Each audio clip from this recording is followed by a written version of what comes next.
ஜெய் வாசவி. இன்று 41 மற்றும் 42வது ஸ்லோகம். சகேதி மத்வா பிரசபம் யதுக்தம் ஹே கிருஷ்ணா ஏ யாதவ ஏ சகேதி அஜானதா மகிமானம் தவேதம் மயா பிரமாதாத் பிரணயேன பாபி யக்ஷாவகாசாத்தம் தமஸ்கிருதோஸ்தி விகாரஸ்யாசன போஜனேஷு ஏகோஸ் தவாப்யச்சுத தத் சமஸ்தம் தச்சாமயே துவாமகமப்ரேமயம்.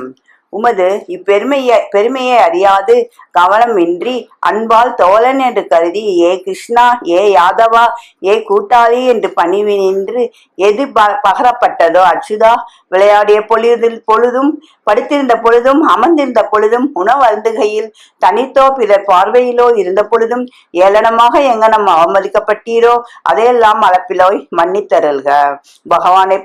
பகவானை பற்றிய மெய்யறிவு வந்ததும் அர்ஜுனுடைய மனப்பான்மை அடியோடு மாறுகிறது. கிருஷ்ணனாக தோன்றிய தோற்றம் ஒன்று மட்டுமல்ல, உலகில் உள்ள தோற்றங்கள் யாவும் ஈஸ்வரனுடையவைகளை அறியாமையினால் நாம் அவைகளை அலட்சியப்படுத்துகிறோம். அவைகளை பாராட்டும் அளவு நமக்கு நல்லறிவு வருகிறது. நல்லறிவுக்கு மற்றொரு அறிகுறி உண்டு.